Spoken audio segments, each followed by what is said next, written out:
Akuzat të ndërsjellja për shpifje, Osmani dhe Beta shihen në gjyq. Reshat Ahmeti, laureat i çmimit të si vjetshëm shtetëror 11 tetori. Si vjet, Haxhiu më i vjetër 85, më i riu 30 vjeç. PDSH fton RDK në gjirin e saj. Thaçi e Dačić takohen më 7 tetor. Itali, zjarr në varkën e emigrantëve, 82 viktima. Dhe shikues të nderuar, përshëndetje. Mirë se vini në edicionin e lajmeve këtu në studion e TV2. Sa po ndoqëm disa nga ndodhi që kanë shënuar këtë ditë. Këto dhe informacione shumë më të detajuara me njëherë pas një shkëputje marketingu. Qëndroni me ne.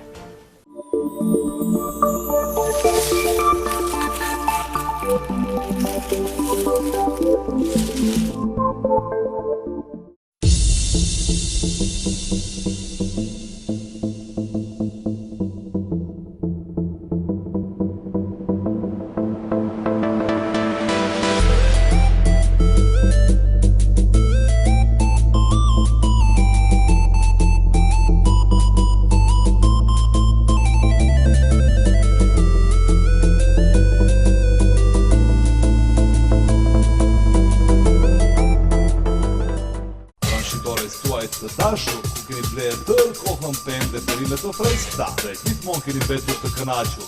Filloi me punë. Diskonti Drexza. Drexza për qytetarët një market i veçantë ku mund të furnizohen me produkte të lloj-llojshme ushqimore dhe higienike me çmime më të ulta në rajon. Asortimenti i gjithë produkteve, shërbimi i jashtëzakonshëm. Dhe mos u mërzitën nga arkimi, këtu është personeli gjithmonë i përgatitur të ndihmojë deri tek vetura juaj. Mos harroni këtë derisa jeni të gjallë.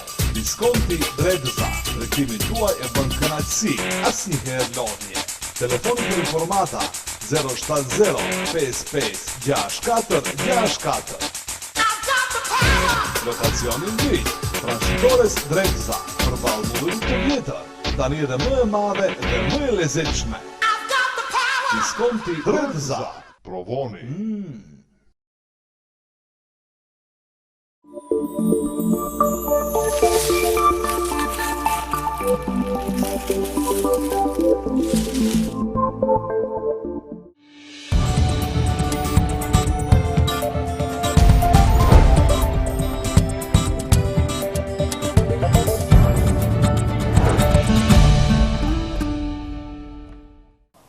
Dy rivalet kryesor të Gostivarit sërish janë përplasur para syve të opinionit publik.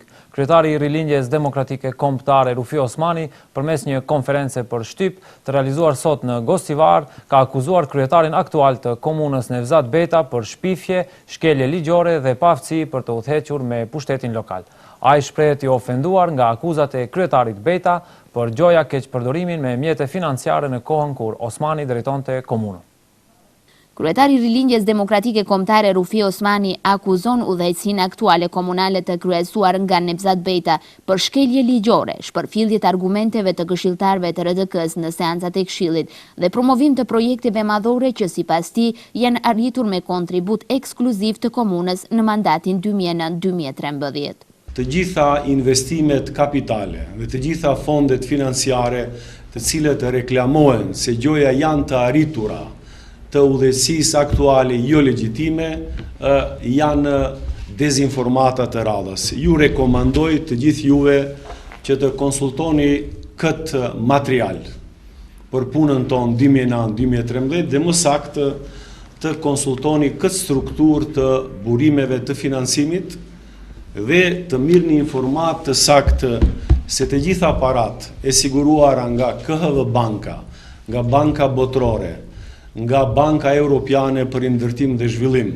nga IPA fondet, nga IBRD-ja dhe nga shumë ambasada të huaja në vend, janë kontribute ekskluzive të komunës së Gostivarit të mandatit 2009-2013. Në kuadër të dështimeve dhe veprimtarive jo ligjore, Osmani raditi rritjen e çmimit të ujit dhe kanalizimit për 100%, rritjen e tatimeve komunale për 50% dhe vendosjen e taksave për mirëmbajtje të varrezave në vlerë prej 1200 denar në vit. Ai akuzoi këtë garnitur komunale edhe për dështim në realizimin e buxhetit dhe po ashtu dështim në tërheqjen e kredive të siguruara nga bankat e huaja nga kuadrot e RDK-s. Ndërkaq në kuadër të shkeljeve ligjore, Osmani raditi edhe lejimin e ndërtimeve pa leje në lagje të tëra dhe realizimin e investimeve kapitale duke shkelur ligjin për furnizime publike. Osmani edhe njëherë hodhi shqetësimin mbi goditjet që sipas tij i bëhen sferës së arsimit me largimin e 130 profesorëve shqiptar nga puna dhe zëvendësimin e tyre me kuadro jo profesionale. Ai tha se ende pa mbaruar tenderi më parshëm për transport publik të nxënësve, në mënyrë jo ligjore kanë angazhuar një operator të ri i cili është më i shtrejt, duke dëmtuar buxhetin për 160.000 euro. Osmani vlerëson se është kryetari më i ndershëm në nivel të vendit dhe më gjerë që ka udhëhequr deri më tani dhe i quan të pa baza akuzat e kryetarit të komunës Nevzat Bejta për keqpërdorim të mjeteve financiare. Dy akt padi të cilët unë ja kam ngri këty personi, në 18/4 të këtij viti bëri një akuzë të papar, monstruoze se gjoja unë si kryetari komunës kam keqpërdor një presje 2 milion euro derisa isha në pozitën e kryetarit. Në seancat gjyqësore ki person dhe avokati i tij nuk janë prezent, unë i kam ngrit padinë e dytë, më akuzojnë gjoja për keqpërdorimin e 200.000 eurove nëpërmjet kofinancimit të investimeve kapitale. Jam këtu para jush të garantoj se nga buxheti i komunës së Gosillarit nuk është keqpërdor në mandatin tim asnjë euro.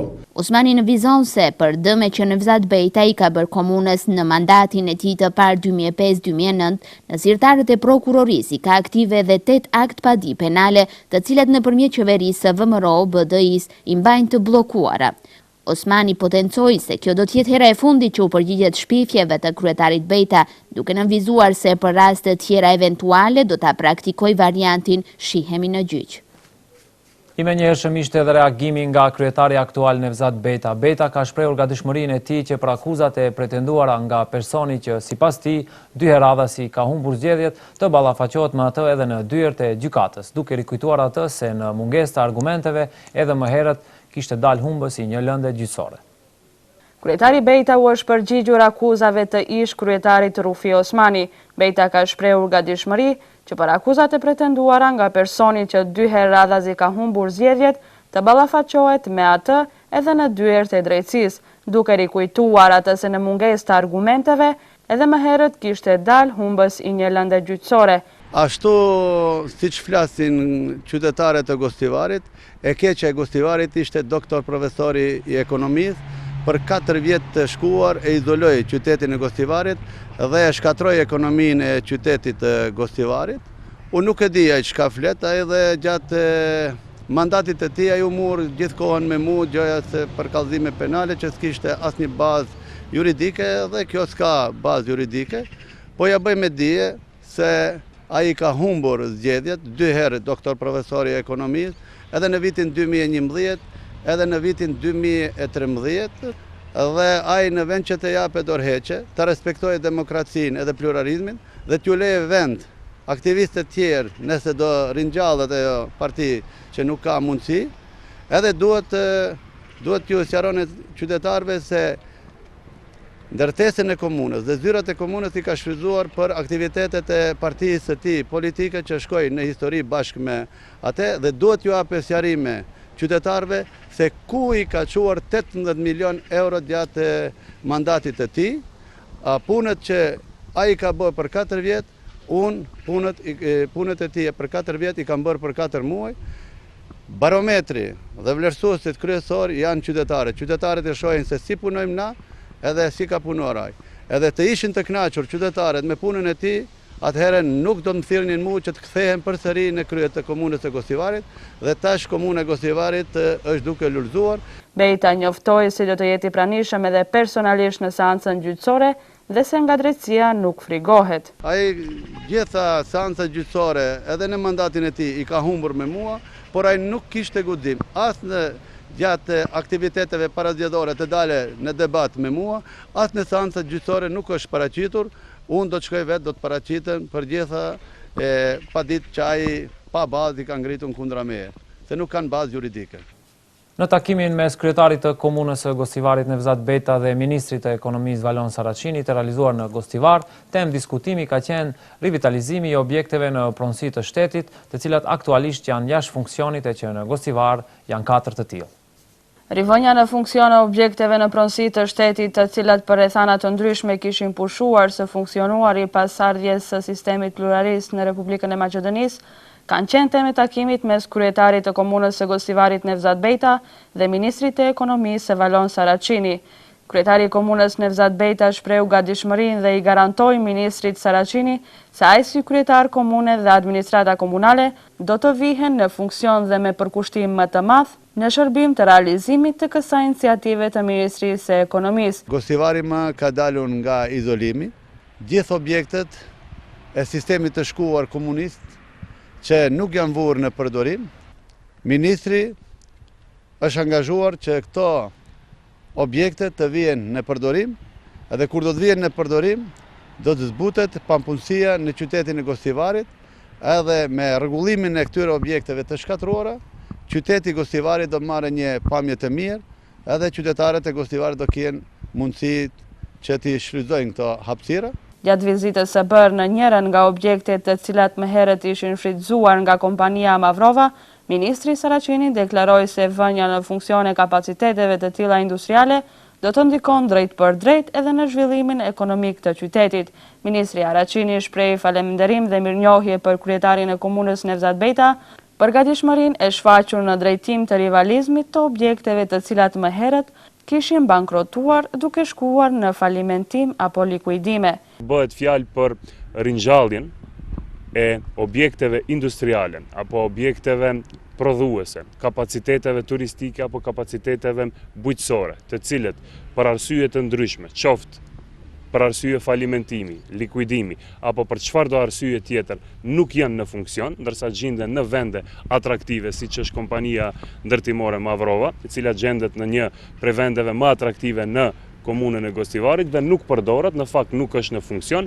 Ne kemi filluar një iniciativë që këto kapacitete industriale apo kapacitete prodhuese t'ju ofrojmë me një çmim shumë të lirë dhe shumë atraktiv edhe investitorëve të huaj, mirëpo edhe investitorëve vendor. Ne nuk do mbetemi këtu, në komunën e Gostivarit janë gjithsej 4 objekte të tilla të cilët nuk funksionojnë dhe mund të realizohen në investime të ndryshme. Ndërsa në nivel republikan bëhet fjalë dikun rreth 400 objekte të tilla të ngjashme, të cilët ju jipen investitorëve të huaj apo investitorëve të brendshëm. Kryetari i komunës së Gostivarit Nevzat Bejta dhe ministri të ekonomisë Valon Saracini shprehi gatishmërinë që edhe në të ardhmen të vijojë bashkëpunimi institucional dhe që do të shkonte në të mirën e të gjithë qytetarëve dhe zhvillimit ekonomik të vendit. Muftinia e Bashkësisë Fetare Islame në Gostivar sot të bëjë të gjithë haxhin për t'i njoftuar mbi të gjitha detajet e udhëtimit për në vendet e shenjta me qëllim të kryerjes së ritualit të haxhit. Nisja e 147 haxhinve do të bëhet ditën e hënë nga Gostivari. Muftinia e Bashkisë Fetare Islame në Gostivar sot organizoi një pritje solemne për të gjithë haxhilerët që si vjet kanë vendosur ta kryen kushtin e 5 të fesë islame haxhin. Në këtë tubim vëllazëror, haxhit u njoftuan mbi të gjitha detajet e udhëtimit, kushtet e haxhit, vizitat që do të realizohen nëpër vende që bartin peshë të lartë historike islame e tjerë. Ne sot kemi një tubim me të gjithë kandidatët të cilët do të udhtojnë për në vendet e shenjta për të kryer kushtin e 5 haxhin, me qëllim të njoftimit të vetë haxhive njëri me tjetrin.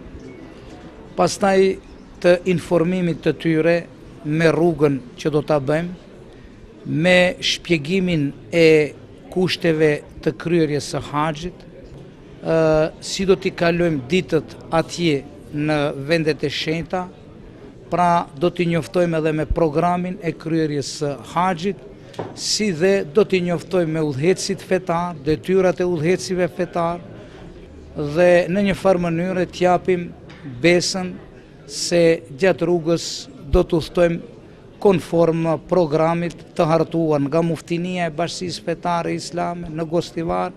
Krahas ligjëratës që muftiu Shaqir Fetau e mbajti mbi vlerat islame të vendeve të shenjta, sakrificën e muslimanëve për të njëjtat, kontributin e prisit të besimtarëve dedikuar çështjes së islamit, u ndan edhe përgatitja themelore për haxhit, duke përmbushur kështu komplet pakon për një udhtim të sigurt dhe pa asnjë lloj mungese. Ne sot do të bëjmë edhe ndarjen e disa përgatitjeve të cilat i kemi bërë gjatë këtij muaji, siç janë bexhat ku do të jetë adresa e hoteleve, si dhe fotografia e vetë haxhiu, që do t'i ndihmoj shumë atje në haxh, eventualisht për ndonjë problem. Do t'ju ndajmë ihramet nga aranzhmani, do me thënë vetë Bashkia Islame e Gostivarit, si dhe çështje tjera të cilat kanë të bëjnë me haxhilerët në përgjithësi. Toka që para 1400 viteve i shkeli Muhamedi a.s. si vjet do të vizitohen edhe nga 147 haxhin nga Gostivari. Nisja nga qyteti do të bëhet të hënën në orën 9, ndërsa nga Shkupi për në Stamboll do të udhtohet me aeroplan. Fetau njofton se shumica e nijetlive për herë të parë vizitojnë vendet e shenjta për të nderuar me titullin haxhi, por ka edhe nga ata që këtë rrugtim e bëjnë tashmë disa herë. Vazhdojmë të trajtojmë temën e njëjtë, por kësaj radhe me karakteristika dalluese. Haxhiu më i vjetër i ka 85 vjet, ndërsa më i riu është 30 vjeçar. Të parit këtë mundësi ja ofron vitaliteti i tij i paparë në këtë moshë për të kryer kushtet e haxhit, ndërsa i dyti është i mendimit se kjo është mosha ideale për të realizuar kushtin e haxhit, përderisa premton edhe mosha edhe financat. Të kënaqur nga mënyra e organizimit të haxhit që e bën Muftinia e Bashkisë Fetare Islame në Gostivar, shumë qytetarë të Gostivarit që jetojnë jashtë vendit janë kthyer në vend lindje vetëm për ta bërë këtë udhtim me muftininë e këtij qyteti. Haxhiu më i vjetër që udhton për në vendet e shenjta për këtë vit është i moshës 85 vjeçare dhe është për t'u marrë lakmi vitaliteti i tij si dhe përgatitja fizike, shpirtërore dhe psiqike për të realizuar këtë udhtim që kërkon mjaft përkushtim. Ai është haxhi me vajip musliu nga fshati Vranjovës, i shpërngulur në Tetov dhe më pas në Turqi. Ai kësaj radhe shkon për të kryer haxhin për gruan e tij të ndjer. Atë sot e shoqëronte gjithë familja e tij nga Gostivari dhe Tetova. Pi Tetovi i shku në Stamboll në Turqi. Pi Stambolli ka ardhur pet në Gostivar. Pi Gostivari shkon për gruan haxhi. Si qonë ndimuju në vitërma. Unë kom pashosh në Makedonijës në Turkijës, unë shkojë në vi. Unë kom 85 vjetë në gjash, shkoj që shej. Vëllajnë kom të tofe, kom vëllajnë tom. Dajollarti kom qajli kom. Ndërkaq, haxhiu më i ri është Burim Zeqiri, 33 vjeç, i cili këtë udhtim do ta bëjë me bashkëshorten e tij 30 vjeçare, të cilët kanë lënë punën në Itali për të kryer haxhin nga Gostivari. Ai thotë se këtë vendim e ka marrë në moshë të re, sa është në gjendje të mirë shëndetësore dhe financiare. Selam aleikum të gjithëve, unë jam Burim Zeqiri, jam prej Gostivari. Jam 33 vjeç, për kërësish kam marrë këtu, me që unë jetoj edhe punoj në Itali. Kam vendosur edhe unë, shfryzoj falënderoj Allahun xhaleshanu që ma ka mësuar edhe mu që jem pjesë e këtij grupi të haxhillarëve. Meqense unë nuk e di edhe shëndetin dhe ndoshta gjendjen ekonomike si do ta kem, kam vendosur që shkoj më i ri, që kështu ta kryej atë farzin tem që kam si musliman. Dhe pra, e vendosëm me lanë për kërësish punën atje dhe kam marrë këtu që ta kryej. Jo, jam me bashkëshortën, edhe jo është moshë 30 vjeçare, jemi të bashku. Muftinia e Bashkisë Fetare Islame në Gostivar shpreh të kënaqur dhe nderuar njëkohësisht që mënyra e organizimit të haxhit që bëhet nga ky nivel ka bërë që shumë qytetarë tanë që jetojnë jashtë kufive të shtetit ton të zgjedhin pikërisht këtë muftini për të kryer kushtin e 5 të Islamit, haxhin. Gostivari ndoshta nuk mund ta quajmë qyteti i artit, por qyteti i artistëve figurativ sigurisht se po. Qoftë për nga numri artistëve figurativ, qoftë për nga cilësia e tyre, Gostivari është shumë lart mbi qytete tjera provinciale, jo vetëm në Maqedoni, por edhe në rajon. Dëshmia më e mirë për këtë është çmimi i radhës që do t'i ndahet piktorit Gostivaras Reshat Ahmeti. Këshilli për ndarjen e çmimit shtetëror 11 tetor i mori vendim që artistit figurativ Reshat Ahmeti t'i ndahet çmimi për vepër jete në sferën e kulturës dhe artit. Reshat Ahmeti është profesor i rregullt në Fakultetin e Arteve të Bukura pranë Universitetit Shtetëror të Tetovës, ndërsa ligjeron edhe në Fakultetin Pedagogjik pranë Universitetit Shën Kirili dhe Metodi në Shkup. Profesor Ahmeti është piktor nga Gostivari me renome botërore, laureati më shumë çmimeve kombëtare dhe ndërkombëtare në sferën e kulturës dhe kryetar aktual i shoqatës së artistëve figurativ në Maqedoni, Draudakum. Në sferën e shkencës dhe arsimit, Këshilli vendosi që çmimin shtetëror t'i ndahet profesor dr. Srdjan Kerim, ekonomist dhe diplomat, ndërsa në sferën e gazetarisë dhe publicistikës Dragoslav Agirovski. Laureatët e çmimit do t'i pranojnë më 11 tetor në Kuvendin e Republikës së Maqedonisë. PDSH fton RDK në gjirin e saj. Thaçi e Dačić takohen më 7 tetor. Itali zjarr në varkën e emigrantëve, 82 viktima. Partia Demokratike Shqiptare ka vendosur t'i bëjë edhe një ofertë Rilindjes Demokratike Kombëtare të Rufi Osmanit. Kësaj radhe, oferta ka të bëjë për shkrirjen e 2 forcave në një subjekt të përbashkët. Gazeta Koha nga burimet të partisë së Mendu Thaçit njofton se për iniciativën e unifikimit, PDSH tashmë ka formuar një komision partijak që do drejtohet nga kryetari aktual i Strugës, Zjadin Sela, i cili ka për obligim që të zhvillojë negociatat me partinë e Osmanit. Këta të fundit, si shton nga PDSH, do të kenë afat prej 24 orëve për t'u përgjigjur ofertës. Duke pasur parasysh faktin se nuk ka hapësirë për një subjekt të tretë shqiptar dhe duke u nisur nga nevoja për forcimin e opozitës shqiptare, vendosëm të ftojmë RDK-n për t'i bashkuar forcat në një subjekt të përbashkët. Për këtë qëllim, ne kemi formuar një komision, kryetarit të cilit është Zjadin Sela, i cili deri të premten duhet të zyrtarizojë ofertën ndaj drejtuesve të RDK-s dhe të marrë përgjigjen prej tyre, tha për gazetën Koha një zyrtar i lartë i PDSH-s.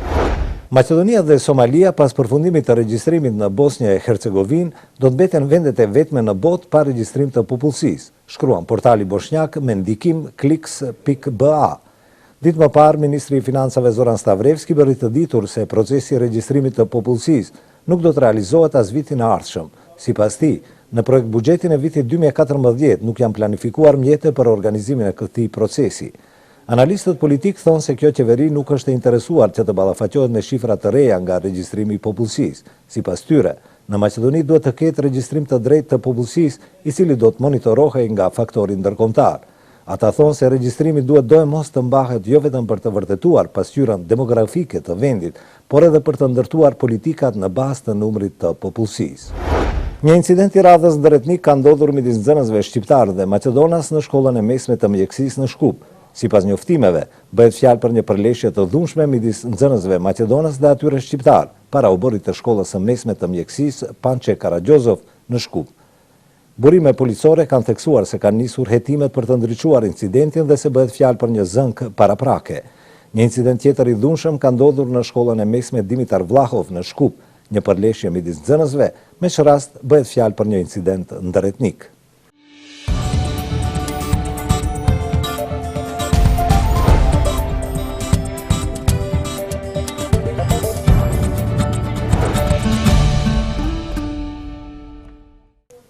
Progresi në zbatimin e marrëveshjeve të arritura deri më tani e në veçanti mbajtja e zgjedhjeve lokale në Kosovë më 3 nëntor do të jenë tema që do diskutohen në takimin e radhës të kryeministrit të Kosovës dhe atij të Serbisë, Thaçi dhe Dačić.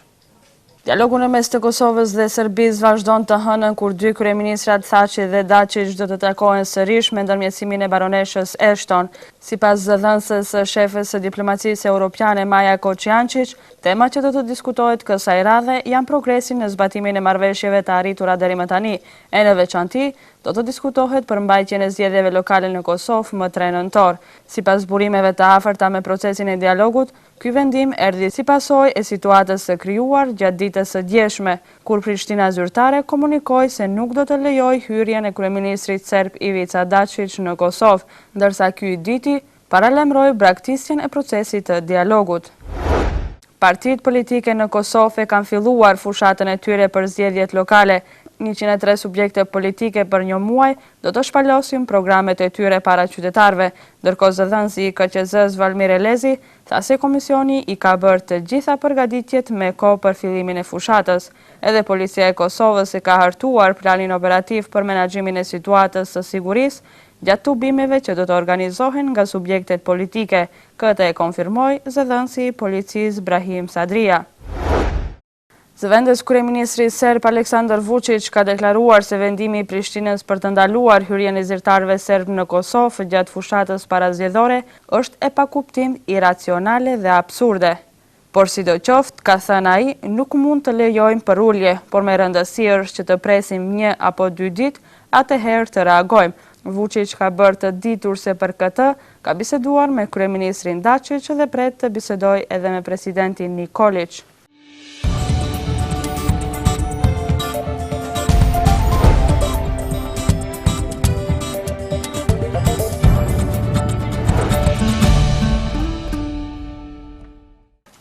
Një varkë e mbushur me klandestinë është mbytur në ishullin italian të Lampedusës, me qindra persona që kanë përfunduar në ujë, mes të cilëve rreth 30 fëmijë dhe 3 gra 7 zëna. Ndërkohë që raportohet se më se 82 persona kanë gjetur vdekjen nga kjo ngjarje tragjike. Roja bregdetare italiane ka rekuperuar 82 kufoma përfshirë atë të një gruaje në pritje të lindjes dhe 2 fëmijëve, një djalë dhe një vajzë, por bilanci ka gjasa që të rëndohet gjatë ditëve në vijim. Varka në të cilën udhtonin rreth 500 persona është përmbysur kur ndodhej në një distancë të shkurtër dhe ka marrë flag. Alarmi u dha nga ekuipazhet e 2 peshkatarëve që po kalonin në zonë. Deri më tani janë rekuperuar të gjallë 150 klandestinë, të cilët janë shpëtuar nga motovedetat dhe disa varka të portit që po marrin pjesë në operacionin e shpëtimit, ndërkohë që rreth 250 të tjerë konsiderohen të humbur. Presidenti Amerikan Barack Obama ka paralemruar se Wall Street duhet të shqetësohet nga fakti se një fraksion i republikanëve konservator po kërkojnë të lejojnë falimentimin e vendit për shkak të borxheve.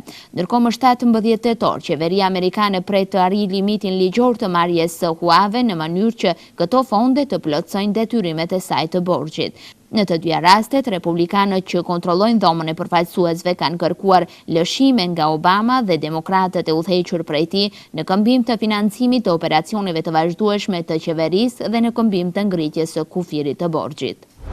Policia është përplasur me protestuesit në Mexico City gjatë një demonstrate përkujtimore për 45 vjetorin e masakrës së studentëve. Protestuesit, disa prej të cilëve të maskuar, hodhën bomba molotov, shishe dhe gur ndaj policisë që reagoi për të shpërndar turmën. Të paktën 40 persona mbetën të plagosur, bën të ditur gazeta meksikane El Universal. Tubimi shënoi për vjetorin e vrasjes së studentëve kur 25 persona mbetën të vrarë në protestë, por aktivistët thonë se numri i viktimave mund të ketë qenë 350.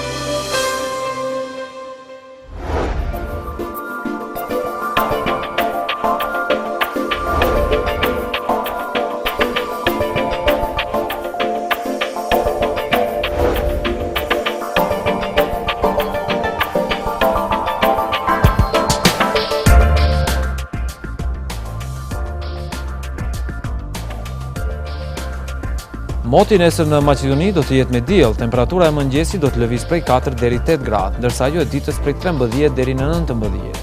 Edhe në Gostivar do të mban moti me diell dhe vranësira, kurse temperatura do të lëvizin deri në 15 gradë Celsius.